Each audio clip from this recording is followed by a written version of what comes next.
episode of Healing Conversations. My name is Einav Avni. I'm an alignment coach and energy healer. I use the emotion code, body code, and belief code to mostly work with people suffering from chronic conditions, but also people who are stuck in life. But this podcast, Healing Conversations for Anything Chronic, is all about helping people heal naturally from their chronic conditions. And I'm very excited about the podcast. And so if you happen to listen to it, please do share it with anyone that you feel needs to hear the message because it is needed. And right. So without further ado, let me introduce to you our guest today, Christian Elliot. Christian, so lovely to have you here. Welcome, welcome.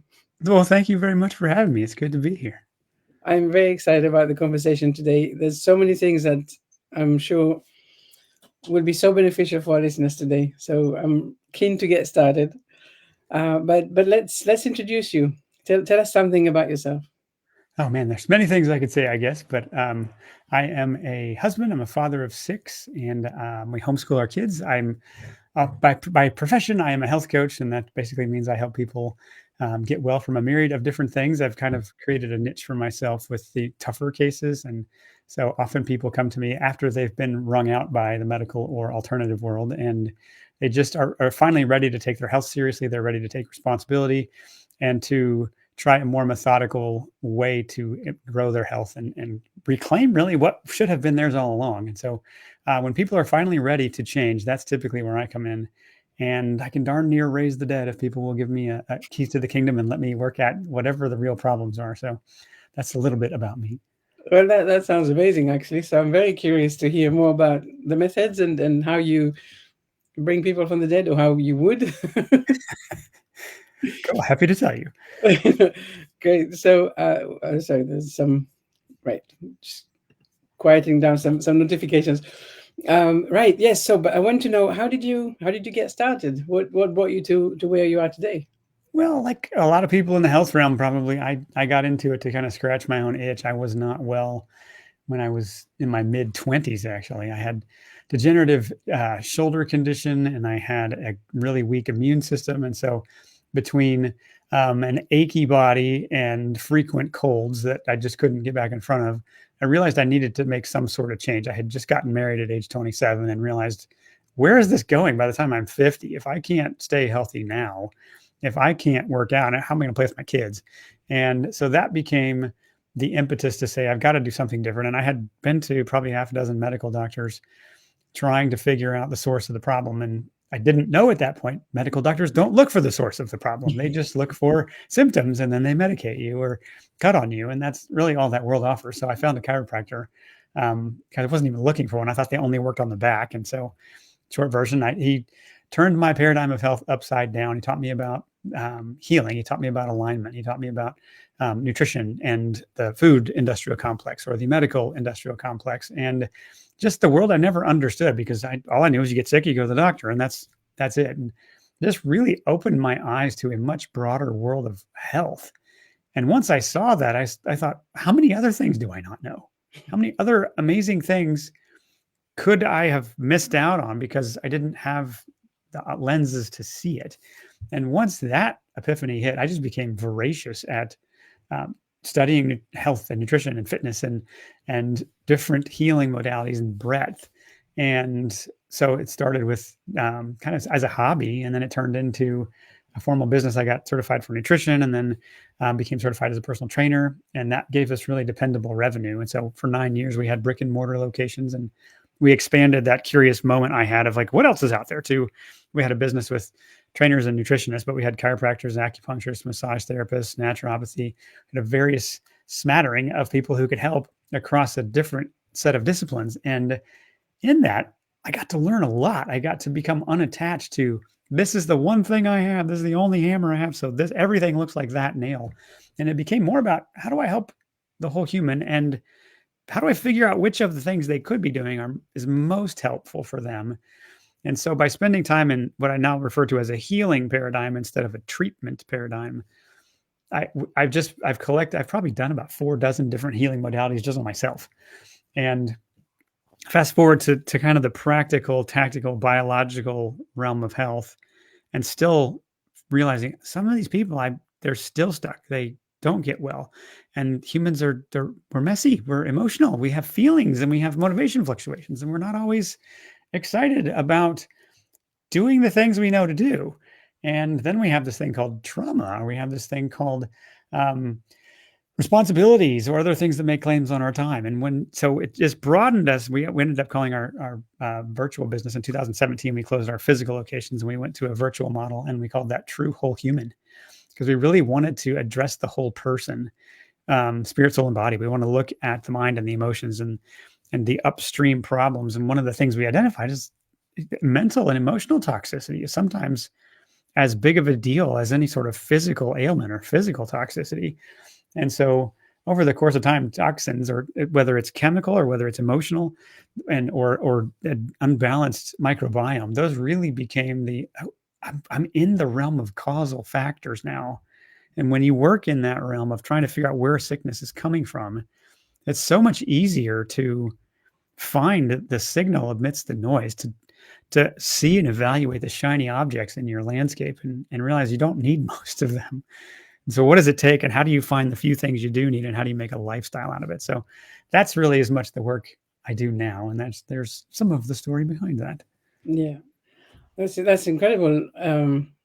I totally agree. It completely resonates.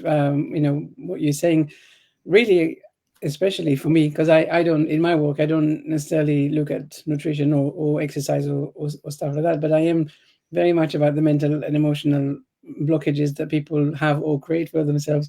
Mhm. And definitely, yes, you're right. That will stop people from getting better, because there's so many things to put in their path. And also, it's kind of scary, right? If I change and I get better, who would I be? So Yeah. many Yeah. obstacles.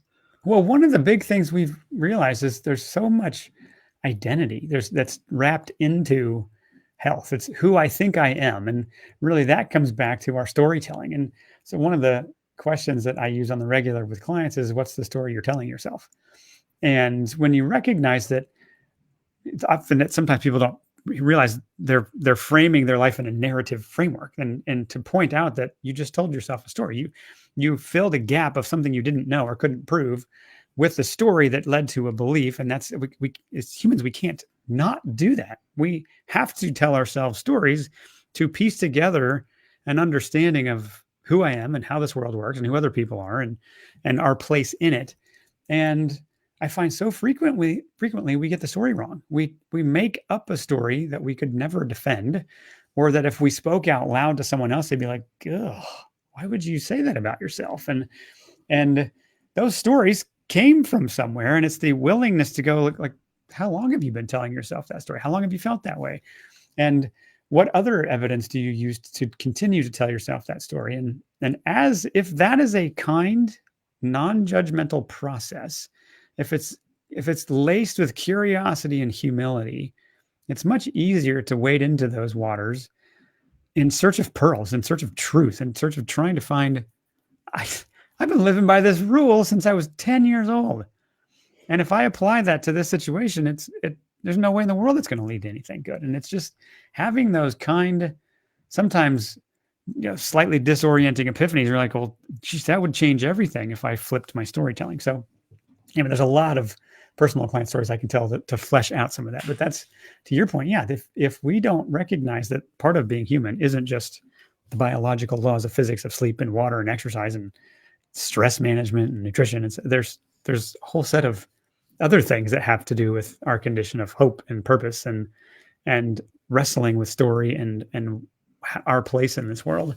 And so that's just a lot of what I get to do on the day to day. And I've done it long enough. I've probably got about 20,000 hours of one-on-one coaching at this point. And so Yeah. I've gotten to be surgical with asking the question or three sequentially to get to the, oh, and then when you see the waterworks start and you see people, they feel seen or heard or validated for the first time in their life.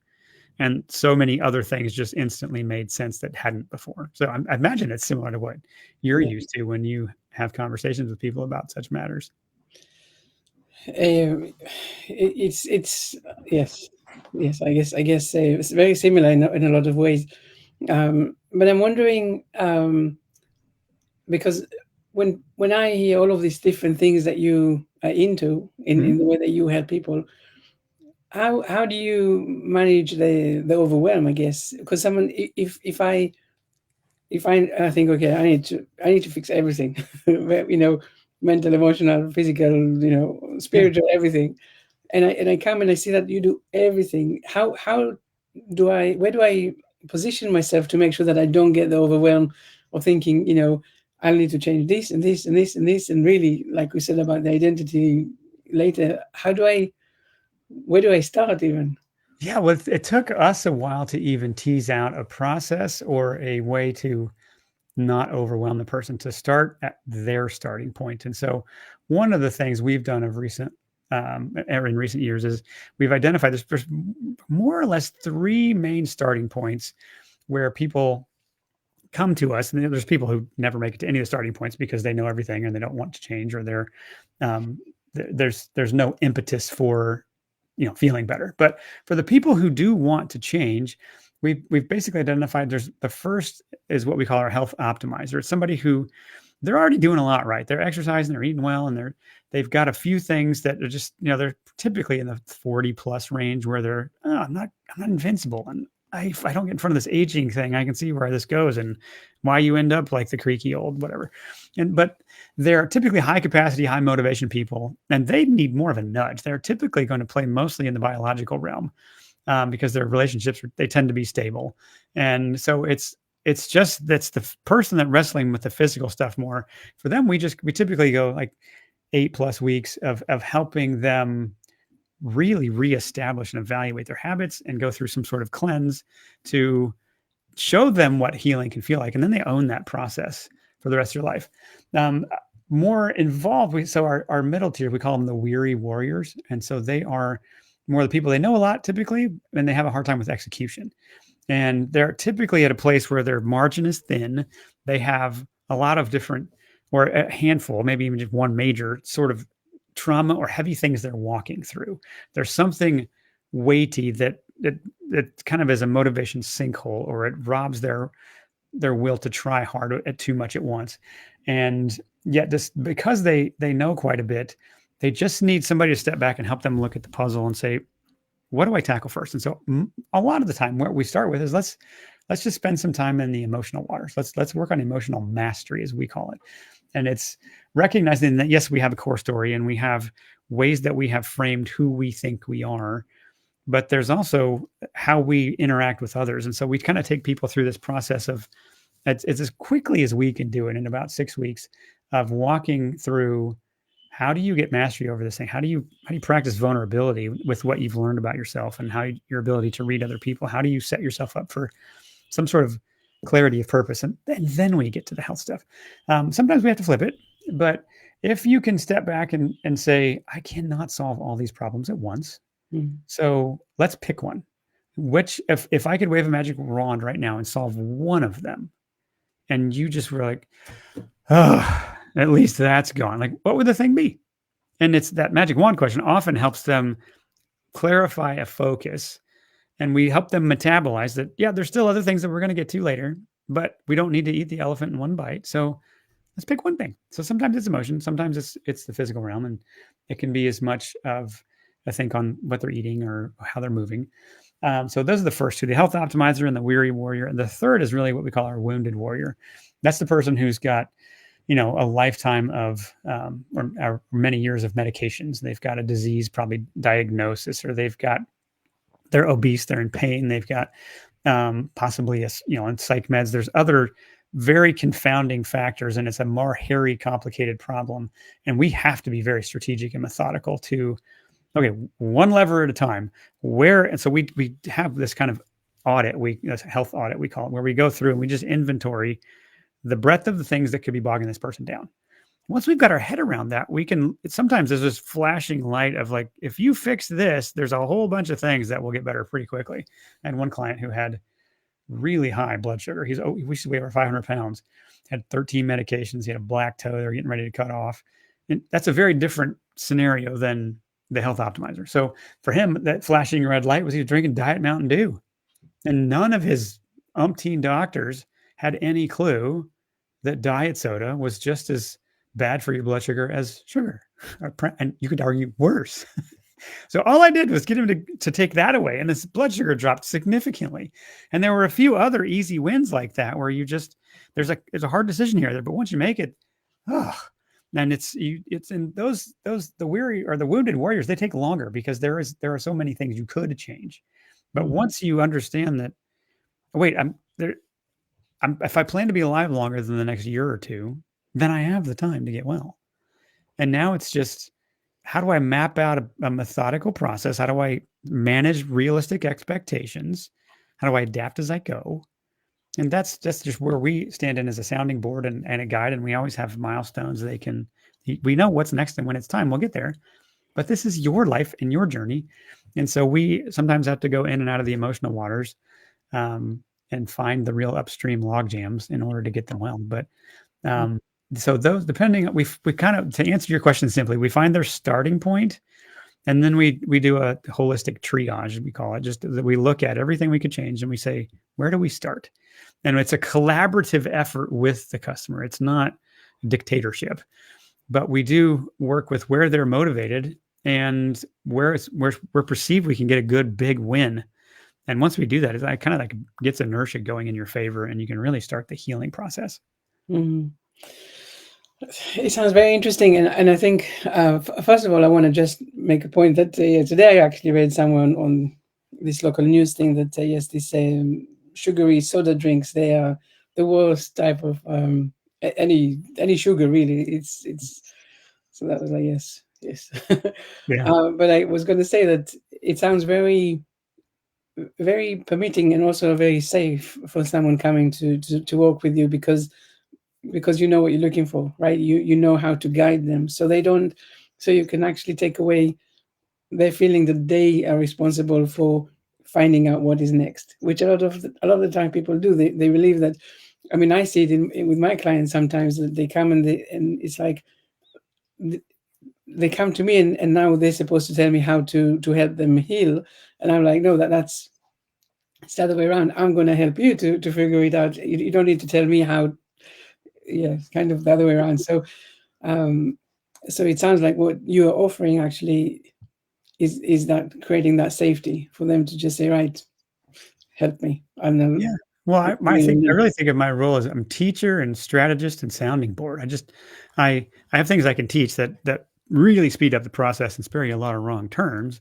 But as a sounding board, I'm just hearing your story and reflecting back what I think I heard. And when I repeat it back, often you learn something like, did I really? Yeah, I did say that. Huh. Like, and there's implications for how you're telling your story.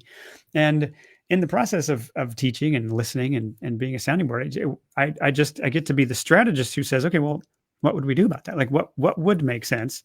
And we run experiments. We don't, this better work, and you're going to have to be disciplined and suck it up. And like, we're, everything we try is that it has an experiment framing. Like, let's run this and see if we get traction here. Mhm. And we don't know what we don't know when we start out, and so we're looking to find out the things we don't know about, where the friction points will be in a given person's life. And so we typically stick with people for, some people have been with me 4 or 5 years because I keep solving the next problem. Like, geez, what else? Like, and life just gets so much better. And like, I forgot I came for health. Oh yeah, that too. It's the like side benefit at some point. So it's fun work, and it's different. I do get to, I have the privilege of collaborating with other doctors and coaches. It's not just me. We have a doctor on our team actually, so we can always weigh in on anything we need to. Mhm. But it's just like when you're finally ready to change and that the teacher shows up, it's a remarkable, like, I've been here a long time and there's some people that just haven't been ready yet. But once they are, whoa, you just needed a path, milestones, and a process that can be nimble. And I love coaching as a frame because the best analogy is sports. Like, the coach's job is to see the whole person. It's to see what the athlete can't see when they're playing the game, is to have an eye on the clock and the timeouts and the other factors of this person's life outside of the game, so you can help them perform better when they're in the game. That's what we're here to do, to serve, to protect, and to guide people. And it's fun work. Yeah. And so tell me, is there something, one or two things that you kind of know to expect to see maybe across the board, or that you see more often than not? I guess the things that are the most common are that everyone has emotions. Everyone has fluctuations in how hard they're willing to work or when they're willing to work. Or a common thing is excited for 2 weeks or a month, and then motivation wanes. And it's like, oh, I have to keep doing this. And I paid the money and I haven't changed yet. Yeah, that's you actually have to do the work. I am here relentlessly to be with you as you do it and to keep showing up. And sometimes I pester and send some snarky texts if people disappear for a little while. But yeah, it's I can't make anyone do anything. But what I can do is check in on you. What I can do is nudge you and ask you questions. And as long as I do a decent job creating the unconditionally positive, unconditionally loving space where they know they're not going to get judgment from me, they're going to get fascination. Then we're going to try to work on this. That will become a um, a bridge to the change they're looking for. So one common thing is just dealing with the human condition, because that is the beautiful thing about the work we do. There's two things that are fixed that we work with: human nature and human physiology. They're both timeless. You're not the first person has 3 livers and doesn't need to drink water and 2 eyes in the back of your head. Like it's all the same physiology with rare exception. And so once we recognize, okay, we're dealing with the human condition, and this person will be emotional because change is that way. The other thing is the biology. And so for us, we narrowed in on, okay, there's the upstream mental, emotional, spiritual toxicity, but there's also the toxicity we live in. And so what does it take to change a lifestyle when we're bombarded with endocrine disruptors and carcinogens, and we have parasites in our water, and we have any number of toxins in our food, and it raining down from the sky, and in the chemicals or the products that we use every day? And how do we cut off that? How do we create a lifestyle where we have radically diminished the influx of that? How do we then, in that biology realm, there's really 2 levers we think of. There's the unburden, which is taking away everything we can that creates body burden. And that means we've got a set of purifying things we can do. And then in the other realm in biology, it's nourishing. So we purify the body and we nourish it. And nourishment, it can be food, obviously, but it's also water, it's sleep, it's movement, and hope, right? That's wonderful nutrition. So as we work with physiology, I guess the most common thing we find is that pretty much the rest of the healthcare world ignores toxicity, and they deal with the downstream symptoms of toxicity. We're just like, what is the dumbest thing in the world? Why don't we just go cut off the influx of what's creating the body burden and rotting this person from the inside out? This is creating the ongoing disease process. Why don't we go see if we can figure that out? You ask a medical doctor, where's that coming from, doc? Why is this happening? And that you get 5 unsatisfactory replies. It's stress, it's aging, it's genetics, it's I don't know, or you should maybe, this might all be in your head, maybe you should see a shrink. That's all they have to offer. It's cut, burn, poison, and that's the model. And it sounds barbaric when you say it that way, but that's what it is at the end of the day. Yeah. And like, why don't we go, instead of testing for the downstream evidence of toxicity, what if we went and found the toxicity and we work to purify the body and then tend it like a gardener? We are stewards of this one body we've got. Why don't we go tend it and nourish it deeply and find hope and plug you into community and find the things that where the gaps are in your nutrition or your lifestyle, and just make a slow, diligent, methodical plan to button that up and change it. And nobody changes their lifestyle overnight. But one thing I've said that's resonated with clients is that a healthy lifestyle is not hard. What's hard is to your point, is switching from an unhealthy one to a healthy one. And once you realize you get to the other end, like a lot of my clients have to work out harder than I do. They have to be more restrictive with what they eat than I do, or they have less margin to cheat their sleep, or any number of other things, because their health margin is so tiny. They've borrowed from their future health bank account for so long that there's not a lot of room left to continue to stick with bad habits. But once you get on the other side of that, you've kind of transitioned to, you cut off all the things that are not so healthy, and you've moved into a healthier lifestyle. My goodness. Like you're just on autopilot with most things. And I live with no fear of, upcoming disease in my future, or worrying what disease might be lurking and corroding me from the inside. I don't live with any of that because I'm not worried about it. I know how to heal and what a healthy lifestyle looks like. And so there's a peace of mind that comes over us. So anyway, it's a long-winded answer to your what are the common things? But it's human nature and human physiology, and we work with those two things. But I'm curious about the toxicity that you mentioned, because of course the title of our conversation is to do with detoxing, and so what kind of toxicities are you looking for, and what kind of detox are you offering people? Yeah, so some of these I'm not allowed to mention on big tech platforms, but let me tell you some of the things I can mention. So one of them is just heavy metal toxicity. That is a major overlooked source of toxicity. So if we can zoom out on the health, let's just say Western nations, or we can throw the U.S. under the bus because we have the worst health statistics of some of the places in the world. We're the most obese nation in the world. Congratulations to us. And so from 1930 to today, disease went from 7.5% to about 60%. 6 out of 10 people now have a chronic health condition. Nothing can explain that without toxicity. We didn't suddenly become lazy in the 1930s and I was like, you know what? I don't care about it. We've never spent more money on our health, and we're only trending one way, and it's worse. So if we can appreciate that is the problem, then we can step back and say, well, okay, we need to get out anything that poisons us. Well, what poisons us? That'd be natural substances. That'd be your venoms, or ticks or spiders or snakes, whatever. But then there's man-made chemicals. There's to the tune of over 80,000 chemicals have been produced in the last 100 years, synthetic chemicals. And that's ubiquitous. You can't find anyone in the world who doesn't have glyphosate and heavy metals and pesticides or plastics or these so-called forever chemicals in their blood. All of us have them. And so once we realize those are in there, and what else? Okay, so the other big thing is unbalanced microbes. So we're never going to live in a planet without microbes, nor would we want to. But we're all exposed to parasites. But some people, they didn't know that. But bacteria, yeast, fungus, etc. When they become unbalanced, when they're fed so much toxicity through the food, air, and water, they have a lot of food. Guess what they do? Proliferate. They continue. You end up creating this ecosystem inside you where the microbes are so unbalanced that they're eating your food and pooping toxins, where they're eating your food and not leaving much left over for you. They live off of you. And if we dismiss that, and some of that, like the schmericides, sometimes you get censored for even saying that. If the starts with a P and rhymes with schmericide, those sometimes will have you in a whole world of hurt. And it's so overlooked in Western cultures. I just interviewed somebody on my podcast this week who had 13 surgeries for endometriosis. And turns out the whole time she had a problem with schmericides.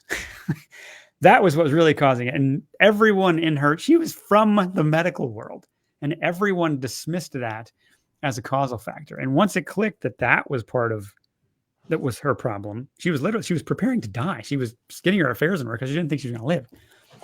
And she identified that and completely changed her life. So having a method to rebalance our internal ecosystem, having tools, some of which I can't mention here, to purify the body of the things that poison it and get the chemicals to literally break up and be sent to the exit. So one of the big things with detox is you can appreciate that if you do not have the exits open, nothing's coming out of you. So if you're constipated, dehydrated, underslept, undernourished, pessimistic couch potato, it won't matter what you swallow. Nothing's leaving. It's all stuck and it's rotting, or it's so little of it's getting out. You're just worsening your health. So we have to get back to the basics of how do we get the exits open? How do we get the purging systems working and flushing? And it's shocking how few people poop every day. But if you're not pooping at least once a day, I promise you're toxic. So sometimes we have to get the bowels open. If you don't poop, that we have a major issue here. If you're not sweating, if you're not bathing regularly, there's so many powerful ways you can detox in a bath. And then there's purifying agents, some of which are just sold for water purification. That the human body's mostly made up out of what? Water. It would make sense to purify the water inside the human. And so if you can step back and have that lens of we've got to get the junk out, and there's no possibility that I will live in a world free of toxins or free of microbes. So I have to be able to have my system humming so that always flushes itself and can rebalance. And then for us, we set up at a minimum, an annual rhythm of cleansing. My wife and I are doing one right now. And we go through just kind of, I know body burden will build up. And so we have a method to go through and make sure our gut is functioning. We've balanced our microbes, and we have purified ourselves as best, more aggressive in a tighter window for cleaning out chemicals that shouldn't be there. And then we go back through our life. Fasting is another major overlooked tool that can be profoundly helpful when you understand how to use it. And so few people talk about it because it's hard to make money telling people not to eat. Fasting and walking is another big one. If you're walking is one of the most underrated ways to lose weight and to get your purging systems working. Not that particularly sexy. You just have to go do it frequently, every day. And as you do that, as your system flushes on the regular, it's not like detox only happens when you schedule it. It's just your body's always trying to do it. But if it gets too backed up, we can't. Once the exits are open, you have a kind of an annual rhythm of, you can think of it as spring cleaning or whatever time of year you want to do it. But that's worth learning once, so you can own it forever. But what about people that feel that they're doing quite well? I mean, I'm sure, because in my work, when I work with toxins or pathogens and stuff, and I can see these buildups, and sometimes in maybe a kind of a type of condition that people come to me maybe more than others, I can release nearly hundreds or thousands of these pathogens and toxins and stuff. But these people, they don't think that they are unwell necessarily. I mean, they have some ailments, they have some, things that they complain about, but they definitely don't realize what is going on inside of them. So how do we bring that into the conscious awareness that actually, yes, there are these toxins, and yes, that they can do some detox. I don't even know how some of these, get into our bodies. I mean, other than some of the obvious stuff, but how do we break this cycle? Well, some of it, education is a big piece of it. So that's part of why I ended up starting a podcast. I realized I got asked to contribute to a detox course, and then it kind of just became my baby. And so that network I had of other doctors and coaches helped me have people to reach out to. So I started a conversation really to do that work, to educate people. So to your point, if we don't know this is a problem, we have problem blindness. We can't even address it. So part of what I do is help people understand where toxicity is found or how significant some problems are. And once the awareness clicks and you have a solid reasoned argument of, holy cow, I am being poisoned, not necessarily intentionally. Some of it might be that way, but all of us, there's no one in the world that you could test the blood of anyone right now and find heavy metals, plastics, pesticides, etc., in their body. There's no upside to that. And shockingly, I have a CIA document from 1950 that was finally released in 2011 that divulged that they knew, at least in that document, as far back as 1938, that schmerocytes look just like tumors in the body, and how profoundly ubiquitous this problem is. It's for whatever reason, that's one we're not allowed to talk about. And so some of this is, there's actually uncomfortable business or agendas behind this kind of thing. And being able to recognize that in the US, at least, our health agencies exist to divert our attention away from that. They blame smoking, alcohol, lack of exercise, and poor nutrition for the problem of toxicity. They're telling you, you are the problem, you're too lazy. And we just have to look at the data and be like, something else is going on here. And so we can continue to just be like, well, the regulatory agency said it's just me. I'm just a lazy bum, and I can't get my act together, and just believe them. Or we can recognize, no, they're covering up for an egregious problem. And so one person at a time, this is how it changes. We may get big wins from time to time, but it's enough of us saying enough. And so once we can see, and for me, that one of the most precious areas is recognizing it's being done to kids. If you just understand the food and what's in it, and that different chemicals put in our food interact synergistically to produce nerve damage, for example, or there is a problem of attention, or there's a problem of cancers in younger and younger people, that if you just did an internet search for the number of new cancer centers popping up, I don't know, eventually we have enough of a case to say, this is the problem. There's a great book I read in 2006, which spared me so many future headaches. It was called The 100-Year Lie, and it traced from 1906 to 2006 more or less the lie of better living through chemistry. And he has so many different myths we cherish in that book of, we thought this was how it worked. And let me show you how it actually works. And he just lays bare in a very level-headed, investigative journalist way with plenty of evidence. Here's the problem. And unless we're willing to face it, and I wish I could say since 2006, it's gotten a lot better. I think it's only gotten worse. So we're without excuse to know how bad this problem is. And once we can see it, and it's not just the subtitle of his book is how food and medicine are destroying your health. The two things you think would be building. No, they're actually they're contributing to the problem. So the short answer to your question is we have to educate people on what it is. But their waypoint as an interest in being educated for me has been none of my doctors can help me. All they did, I get a lab test, like, yeah, everything came back normal. And like, except this isn't normal.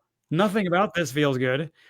And they're looking for causal factors, and the medical world will not offer them. And a lot of the alternative world doesn't either. Heck, even the coaching world. In the alternative and coaching worlds, sometimes we just throw so many supplements at people.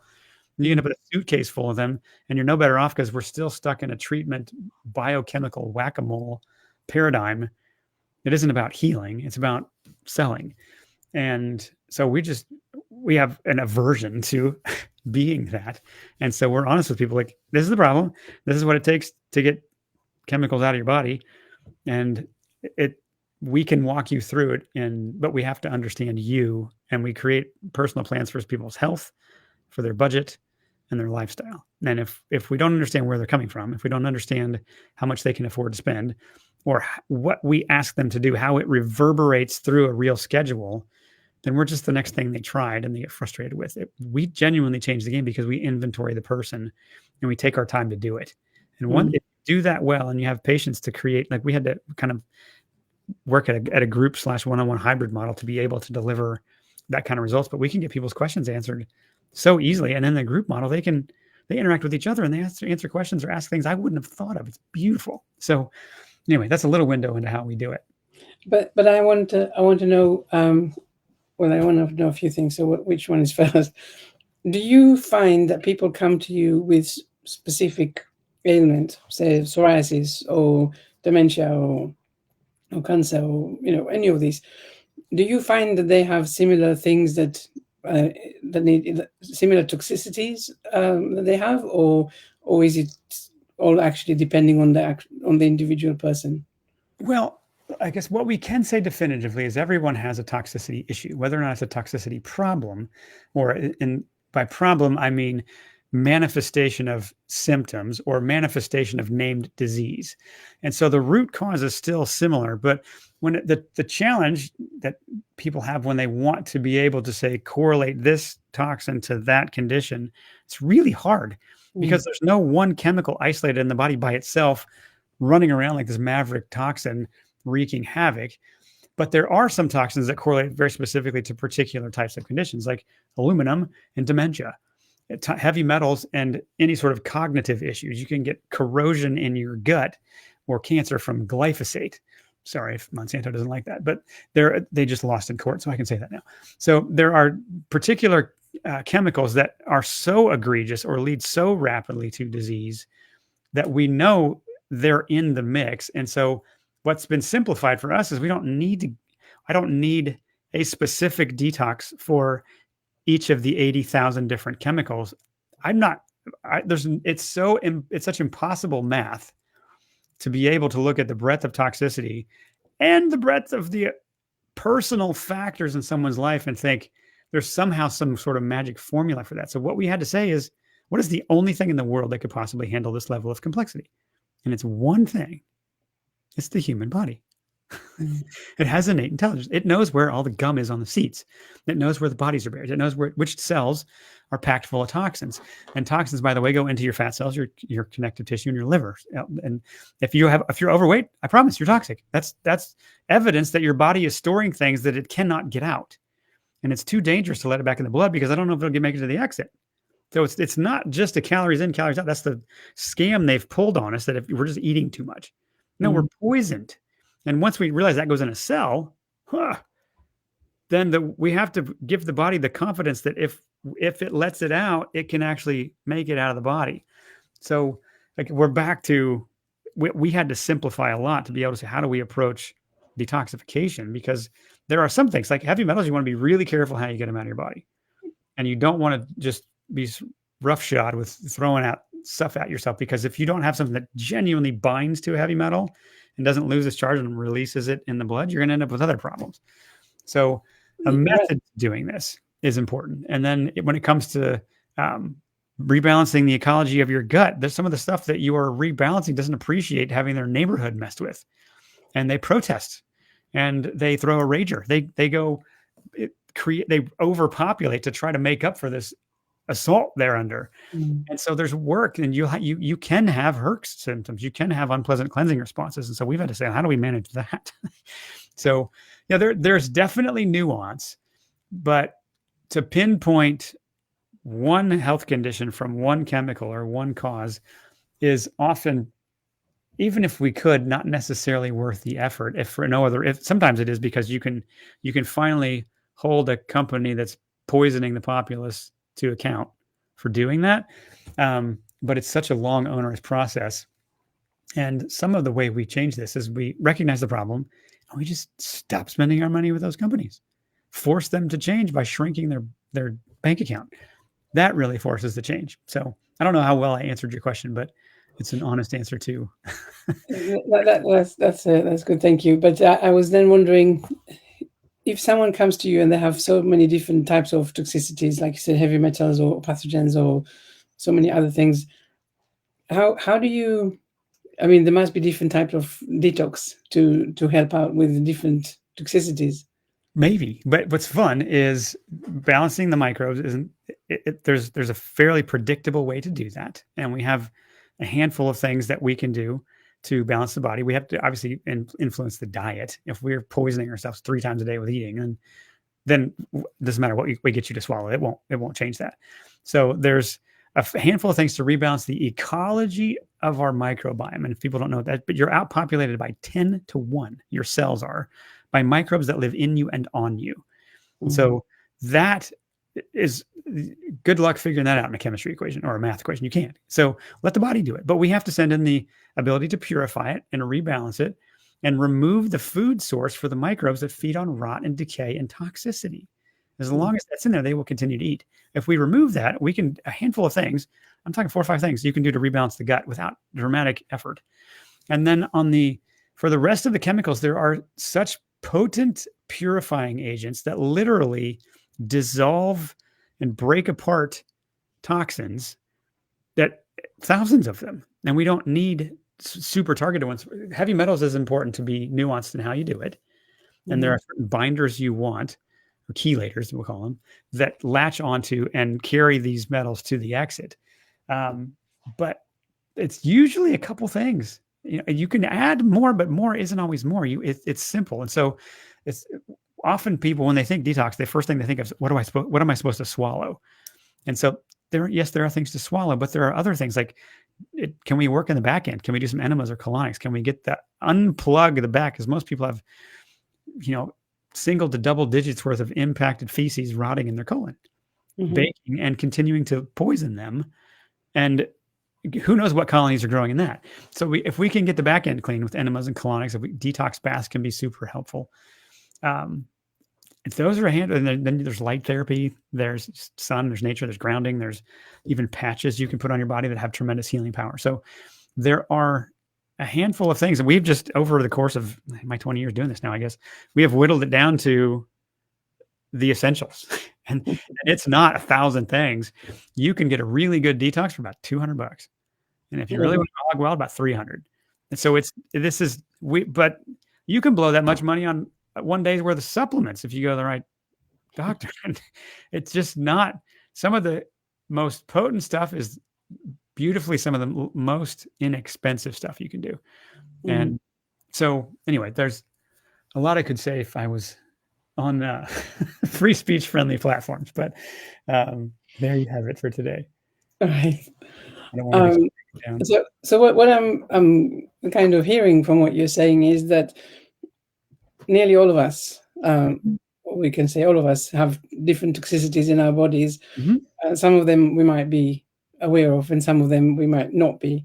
but actually we can use some things, some other elements to help us see that maybe we are out of alignment. Maybe it's how we're feeling physically, and maybe it's actually also the emotions that are kind of stuck or reverberating. And so to do something about it, we wanted to come and find out what is toxicity and how to detox.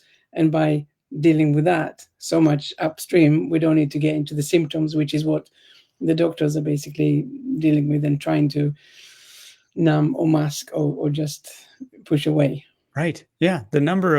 I don't even know the number of things people will heal from, or what's a common story is people feel better and they didn't even have a category that they could feel that good.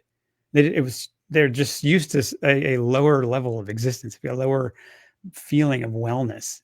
And when you take away some of the burden, it's like, man, my brain processes faster. My energy is more abundant. I sleep more deeply. My joints don't hurt. I didn't realize I actually did have GI issues, or headaches, or any number of skin issues. Like my skin looks younger. Like they just had no category that kind of healing was possible, because they haven't been influenced by people or systems that teach that. To your point, we have a system that teaches us that when you get sick, it's whack-a-mole. It's symptoms from one symptom to the next, and you can end up with what they call polypharmaceutical diagnosis, where they're just like, you're on so many medications, we don't even know what's going on anymore. And so, sorry. This is a problem. I feel it's a problem because, I speak to some of my clients, and of course, I don't tell people what to do, because of course I'm not medically trained to tell them what to do, but I hear some of the things that they're saying, and I'm asking myself, why would you do this to yourself? Why would you, take this tablet that would so clearly ruin your liver? I mean, why would you take this medication for your depression that's going to give you weight gain, which will reinforce your depression? Like, I'm not sure that's the path out of what that may not have been what you were thinking you were going to get from that. And, right. And then another thing on that is, right, you keep on taking this medication and actually you don't get better. Right. That because it was never designed to make you better. That's the egregious part of it. It's not when the healing purple pill, Nexium, you may have heard of that one. I would love for somebody to sue them for that, because they can't make that claim. The body is what does the healing. The pill didn't heal anything. It turned off your body's ability to make stomach acid. That's why you don't have heartburn. But you kind of need stomach acid. Like if you're going to break down your food and get anything out of it, you probably want that. And we'll just turn off the proton pumps. Like, if you want to heal the body, you have to respect it and not poison it. And unfortunately, pretty much everything in the pharmaceutical world is poison. No. So what are some things that people can do already, even before they come to see you? If they think, I feel that there is something that that I should be doing, how can they help themselves to detox, to start doing things slightly differently, other than maybe banning the sodas and the sugary drinks? Yeah, the sodas and sugary drinks are the easy ones. So when it comes to diminishing the influx of toxins, some big needle movers you can do is get a really good water filter. And you can get because we can't live without water. So much of the toxicity comes in through the water. So if you have a really good filter, that's a great way to diminish that major influx. So you mentioned sugar when it comes to food. The other big one is seed oils. So if people are eating seed oil, so that's your canola, your grapeseed, rapeseed, cottonseed, corn oil, soybean oil, etc. Those oils from seeds or from things that you like, how are you going to get oil out of a soybean or a cottonseed? Like you need mechanical digestion for that. That's not natural. We would never eat that. Those are rancid oils. They heat and deodorize and color and make them palatable, and then we poison ourselves. It's basically you cut out the middle aisles of the grocery store if you look for seed oils. So another way of saying that is start reading labels. If all you did was look for something with no added sugar, no seed oils, and then if you really want to go hog wild, you cut out food coloring chemicals. So that's red this, yellow that, blue this, green, whatever. Food coloring chemicals, monosodium glutamate, which unfortunately, or MSG, which has so many different ways they've renamed it over the years. But if you have a huge list of ingredients and you can't tell what they are, just think of it as my experience. I never know half of the things. So yeah, it's very frustrating. Yeah. But then move. get out in the sun. Like if you movement is to life what water is to life. You have to move. If you're not moving, you're dead. You're not beating your heart, moving your lungs.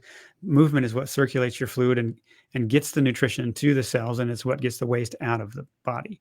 Mm-hmm. So we got to move. And if nothing else, go for a walk regularly, breathe deeply. And those few things, you could improve your health significantly.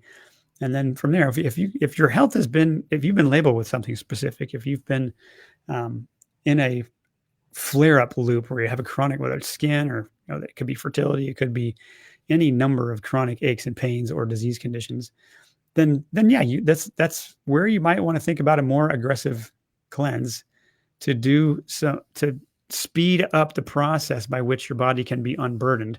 Unburdening, detoxing is still different than healing. And that's where people sometimes that we need some expectation management. You break a bone, it doesn't heal in 2 days or 2 weeks. It takes a while. So healing has its own process and its own timeframes. And if we can get behind that and just be patient while we work out our new lifestyle, man, it's remarkable. It's so many stories I could tell you of people who've healed in a dramatic way.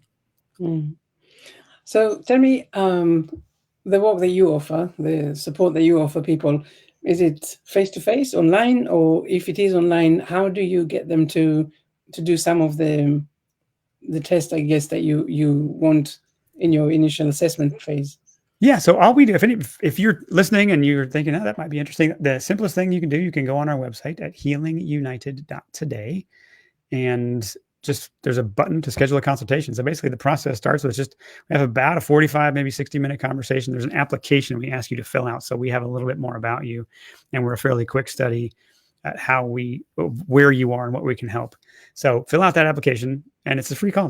We're not arm twisters. We're here to find people we can help them.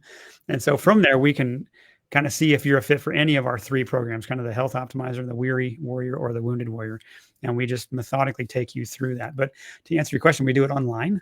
And so anybody anywhere in the world, really, as long as you have access to an internet connection, you can be in our orbit, and we can help you we can step into yours and help you figure out of all the options you have, what makes the most sense.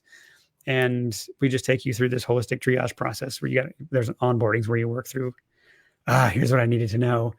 And I can this plan is starting to come to life. It's breathing. I can see how I can work this out. So it really is personalized. So we have a group model. We have calls up to 6 days a week. People can come on. We don't expect anybody to come to that many, but we're that available.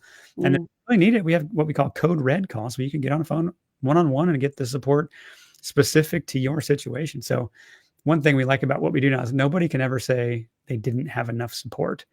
They always have touch points, and it's mapped out what to be doing next. We help people track, so we have something to work with and know what's working and what's not. So it's taken us a while to hone these systems and this offering, but man, is it fun work. And it's truly transformative when you really lean into it.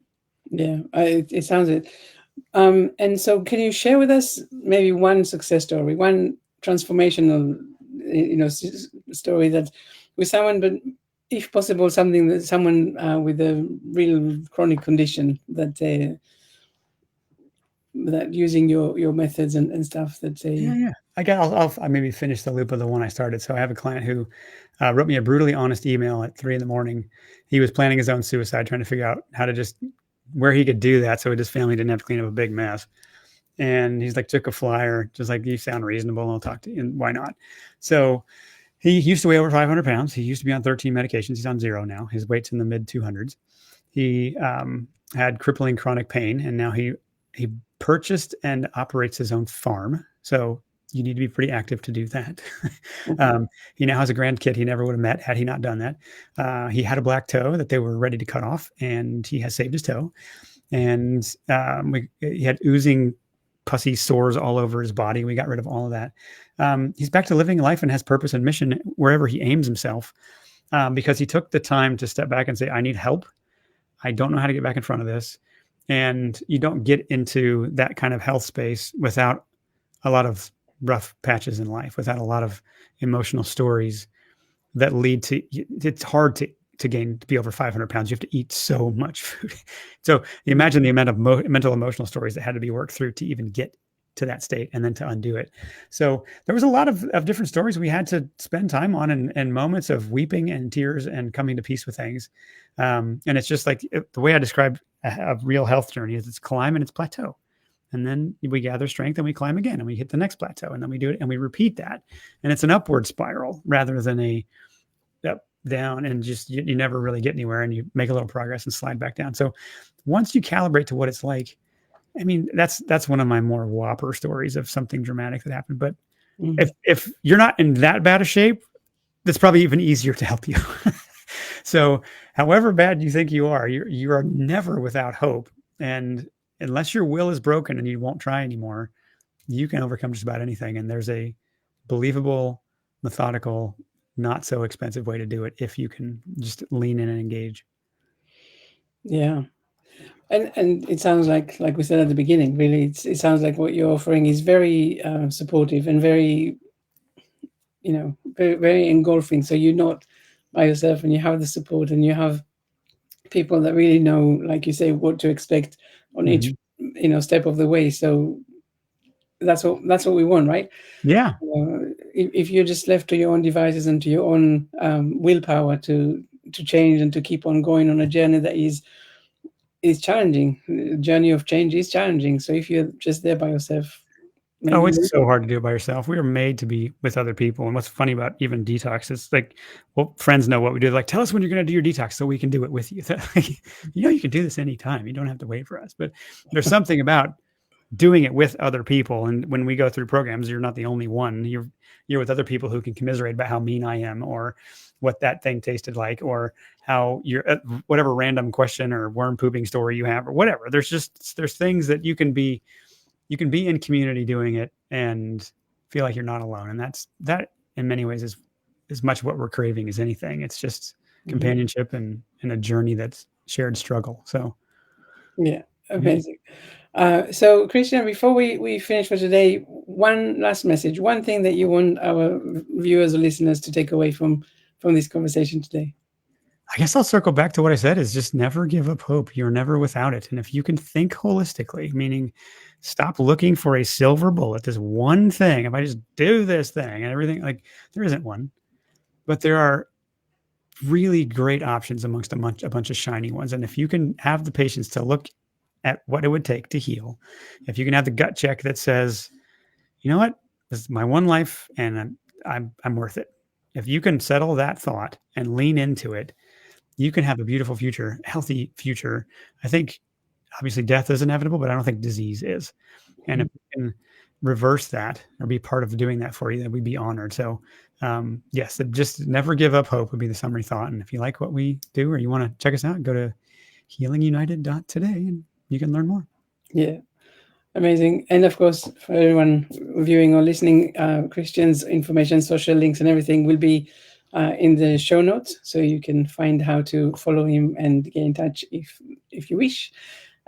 Christian, thank you so much for being here today with us and sharing some of these things, because it really helps to understand some of the things that a lot of us don't think about necessarily, by ourselves. Toxicities, detoxing, not just masking symptoms. It needs to be said. Well, thank you, Einav. It's been great being with you, and I'm honored to be here. Thank you. Thank you so much.